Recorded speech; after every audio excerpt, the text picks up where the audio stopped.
lot of stuns, and they do have a Shadow Fiend, which probably be the best hero in this game in the mid game, like 20 minutes down the road, even if Alchemist maintains a... Their newest member here, Kebab, shows up, and he's got the Undying Tombstone. He's going to drop it down. He gets up a nice Soul Rip onto Bulldog, and Bulldog's turned back the action. What a convenient bash. He's going to bump it away from G. G turns it around, gets a raise off, but Undying's going to be getting in the mid lane. Not only will lose his stacks, he could lose his life here. There's going to be a bump in G. This is the mid lane raise, but it looks like they're going to have a roll through from Lil, and they don't want to have any more of this. They see help is on the way, and Lil's going to be caught out. Turn around from Alliance here, they're going to get it. Right click in. Loda is not going to be losing his life. CS board. She's got herself an Oblivion staff, one piece of her two for the Orchid as well. Pretty darn good, I must say, against the Highlander. She's been finding that nice spot behind the tower, avoiding actual confrontation with the Tidehunter himself. And uh-oh, mid lane again. Lil's in trouble. They got a nice stun, sap, and he is gone. And also, what happened? And that's the case. You know, this SF, if he doesn't build damage, he actually bought a buckler now. He's gonna do even less work against the Alchemy, and I fear for that. They're gonna get a hold of S4 in that top lane. The three converge. Push themselves up now 3-2. Loda. Look at this. He has an Invis rune. He's putting it to work here. Gets the stun on the Silent. He's looking to go for the core takedown here, and it looks like it's going to be the case. Extra additional brain sap damage. Now the Nightmare is... They're starting to creep on this top tier 1, but they haven't even started any damage on it at all. Yeah, it's a nice Roche for sure, but I think this is one of those Roshans that Alliance see, and they're like, okay. Deep flank, way behind. Even the tier 2, Akke, he's in trouble. Yep, G's going to be there. And I thought about using the ult, but they realize that is not necessary, and it looks like they're going to be going for a possible. They are respecting the Solar Crest plus the Chemical Rage regen. But like, they're not respecting the overall lap to be like, we need to be worried about your fight. They want to fight, and G's like, I'm happy to run in there. He soaks up a Ravage and a Brain Sap. He has an Aegis, mind you. So they're trying to turn their target instead into Silent and take him out of the equation first and foremost. While this is happening, it looks like a mini skirmish is breaking out in the mid lane as they're going to be able to take out Kebab. But we go back to bottom as G unleashes the Requiem. A sidestep out from Bulldog, though, and they're going to be avoiding a lot. A bit too much onto G with his Aegis, but it seemed like necessary. I think the move on G was fine, but I think they were miscoordinated. In the meantime, fight in the middle. Yeah, they're breaking on through. Loda here, potentially to be caught out as they snowball and truck on forward. Swap back, he goes down, jumping from Bulldog, but again, he has no Ravage. What a Sonic Wave, though. Serious work onto G. dkphobos now decides he wants to go man mode here, and the Bulldog is trying to just get those anchor smashes out. They are able to get the bring down onto the Brood, and then it's going to be the takedown of the Spirit Breaker. Lil charging it after once the Walrus punch, but the mech helps him out, and Alliance take a better fight their way. Things set up, so I suppose he feels confident he can walk in there and just knock everything down. And Shadow Fiend they cross paths with Shadow Fiend. He goes for the Invis here, but they got the dust. They're gonna pop it, and now they're gonna run him down. Even so committed a snowball. This snowball came previous to the Ravage. He commits it regardless. They still are gonna be able to bring down G. It looks like Lil's gonna be the next target. They're already turning back, and that Tombstone has been just doing work the whole time, as you can see, and it will even slow down a little. It's very limited to places. Little does VP know that they're running into 5 heroes now. They didn't drop a ward, but the fight's about to break out. Oh man, FNG creeps in. He sees it's trouble ahead.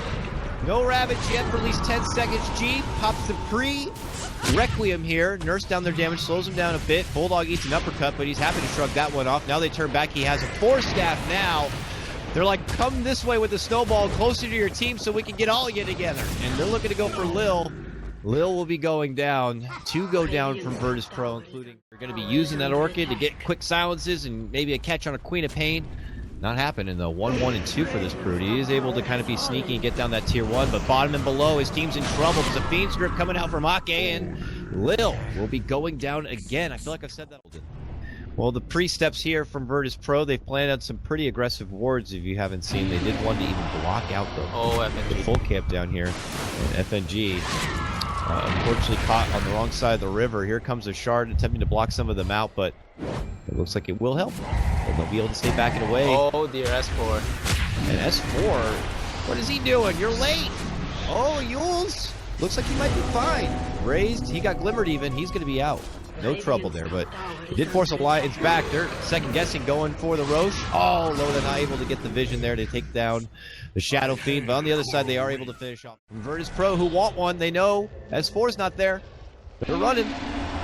Here comes FNG, TP's in, they got the dust. They're going to make a move on the Loda, hoping to take him down. Follow-up, Ravage is going to be there, but a nicely timed BKB from Phobos will keep his eyes on the prize. They want to take down the Beast, they'll get him down. Now Bulldog dishing out those anchor smashes on the sidelines. FNG looks like he'll be going down, trying to charge out, but is going to get bopped down in the end. 2 down from Alliance here. They pop the mech, they're committing up forward. Bulldog's going to be going down. They get the tombstone down with G's help, and S4 is finally able to show up, but it's too late for him. He's the lone survivor here. Virtus. Looks like Roshan's about to go down in VP's favor again for the second time this game. This is big. At Alliance taking this Aegis here. It could have been their game, but I think Shivas would be good this game, just to slow up the attack speed of all these single target centric cores and all these strength kills as well. They're making a move on the Silent here. Loda's going to be able to get the catch with the stun. S4 leads in. Shadow strikes. Silent slowly running away. Has to be popping the BKB, but look at that guy. He hits like a truck. Oh God, Loda's going to get back, but he's going to get swapped back from Silent. Silent. Oh, he's not hitting him. He's not going to get him down. The charge through will be there though. Turn around, S4, huge sonic wave, but the damage may have been done. And VP are here and ready to... Bulldog trying to nerf down that damage as much as possible because G is a siege in full here, still with Aegis in hand, happy to trump down that tier 3 tower. Virtus.pro on the up and up. Highest net worth of the game so far, a 5k net worth advantage. And it's dkphobos at top of the net worth over the Mighty Alchemist by about over 2k. Wondering if Milner was the right choice this game. I wanted to pull that on S4. Yeah, he's able to Yule's up. Glimmer, avoid the trouble. Oh, the tombstone goes up, but it's going to be quickly going down here. They are going to be taking down Tusk in the meantime, but a BKB is going to be popping from G. Oh my! The Requiem damage on the Loda just annihilates him. They're also going to be getting the takedown. It looks like Akke. Here's Virtus.pro looking to possibly close the game out altogether. Loda forced to buy out, and now S4 caught into the mix here. Another Yule's for him, but he's got no more mana, and he is done for. Phobos cleans that one up. And this is it, the final hurrah. This is the buyback of Bulldog and Loda. Virtus.pro composed and disciplined. We still got to get it.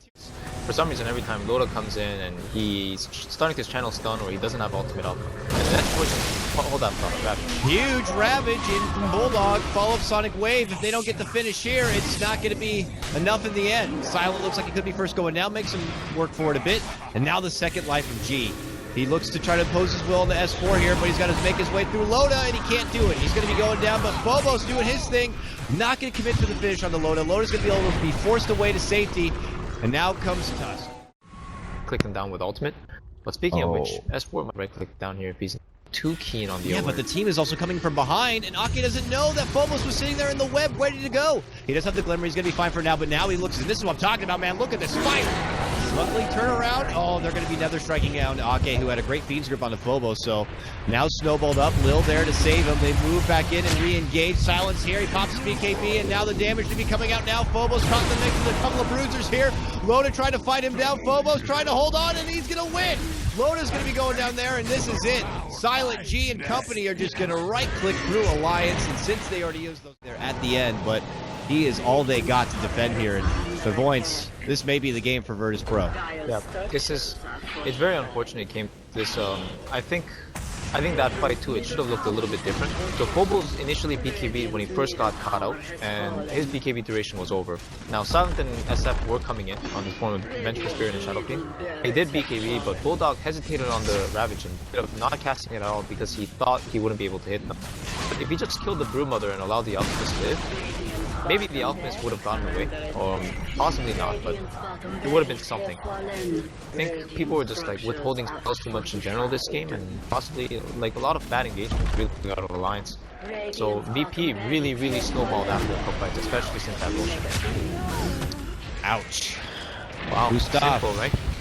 Yeah, that's makes it look really easy at this point, and I was with you the whole way through. I felt like Alliance had a great team thrown together, the always scary, Agnum's Undying in the late game, but, Alchemist just didn't seem to be as big of a threat as we usually see him, and that could be credit to Virtus.pro and adding pressure across the map, and You know, stumping us a bit. Pretty big. Always happy. And here's Loda just, obviously they're already looking to the next game, but they're like, well, we've got to go out without a rumble, of course. And they're done. They're throwing pillows at this point.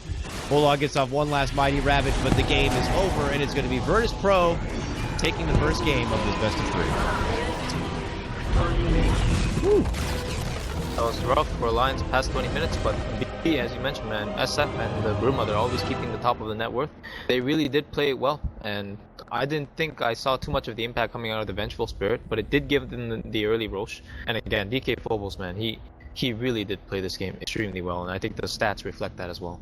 And you would have thought it would have been a hard game for him with the lane that was set up against him, the mighty Tidehunter.